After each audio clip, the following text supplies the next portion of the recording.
স্বামী বিদেশ, তবু স্ত্রীর গর্ভে সন্তান, মেলে না সমীকরণ। কিন্তু বিচার হয়ে যায় পঞ্চায়েতে, জরিমানা হয় টাকায়, আর সম্মান বিক্রি হয় কাগজে কলমে। 2 বছর ধরে স্বামী প্রবাসে, অথচ স্ত্রী 8 মাসের অন্তঃসত্ত্বা। এমন চাঞ্চল্যকর ঘটনা ঘটেছে চাঁপাইনবাবগঞ্জ সদর উপজেলার ইসলামপুর ইউনিয়নের কাজীপাড়া গ্রামে। ঘটনাটি জানাজানি হতেই পুরো এলাকায় সৃষ্টি হয়েছে তীব্র আলোচনা ও সমালোচনার ঝড়। স্থানীয় সূত্রে জানা গেছে, একই গ্রামের বাসিন্দা কালামের সঙ্গে ওই নারীর অবৈধ সম্পর্ক গড়ে ওঠে। পরবর্তীতে তিনি অন্তঃসত্ত্বা হয়ে পড়লে বিষয়টি প্রবাসী স্বামী আনারুল ইসলামের কানে পৌঁছে। এতে পারিবারিক দ্বন্দ্ব চরমে ওঠে এবং শেষ পর্যন্ত আদালতের মাধ্যমে স্ত্রী ডলি বেগমকে তালাক দেন তিনি।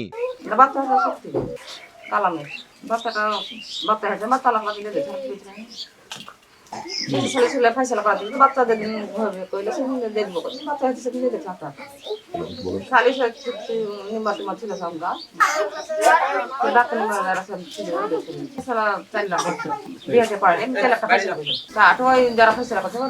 এরপর স্থানীয় জনপ্রতিনিধি ও গণ্যমান্য ব্যক্তিদের উপস্থিতিতে এক ধরনের সামাজিক বিচার বসে। প্রবাসী স্বামীর অনুমতিতে ডলি বেগমকে বাড়ি থেকে বের করে কালামের বাড়িতে পাঠানো হয়। প্রথমে কালাম সম্পর্কের বিষয়টি অস্বীকার করলেও পরে স্বীকার করেন। এরপর উভয় পরিবারের সম্মতিতে স্থানীয় মোড়লদের মধ্যস্থতায় 4 লাখ টাকা জরিমানা নির্ধারণ করে বিষয়টি আপোষ মীমাংসা করা হয়। যার সাথে ওর সম্পর্ক ছিল তার বাসায় যাওয়ার পরে তো ধরেন কি যে ও অস্বীকার করলে আমি বললাম তাহলে তুমি যদি অস্বীকার করো তাহলে চ্যালেঞ্জ করো এভাবে থেকে যায়। তারপরে একটা মানে ওদের সাথে এগ্রিমেন্ট করে তাকে ওকে মানে রাখা হয় কি যে বাচ্চা হওয়ার পরে তখন একটা সিদ্ধান্ততে যাবে।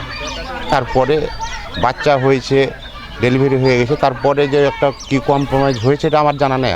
শুধু তাই নয়, ডলি বেগমের গর্ভে থাকা শিশুকে জন্মের পর নিঃসন্তান দম্পতির কাছে দেওয়ার সিদ্ধান্তে একটি এফিডেভিটও করা হয়। অর্থাৎ এক অনাগত শিশুর ভবিষ্যৎও নির্ধারিত হয়ে যায় টেবিলের ওপরে বসে। তবে ঘটনার নাটকীয় মোড় আসে 2 মাস পর। গত বৃহস্পতিবার রাতে ডলি বেগমের পরিবার তাকে জোরপূর্বক আবার প্রবাসী স্বামী আনারুলের বাড়িতে রেখে যায়। এতে এলাকায় নতুন করে উত্তেজনা তৈরি হয়। আনারুল তো নাই 2 বছর যাওয়া হয়ে গেল, তো এটা কার কি করলি না তো